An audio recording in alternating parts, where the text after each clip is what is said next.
So Brent, what's the history of Great Northern cat skiing? I needed a place to go skiing.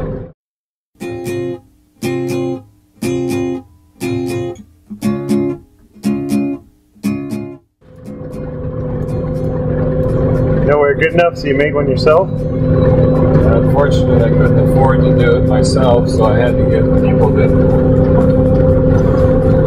come and help finance it, meaning they were guests, but I still got to ski. That was the objective.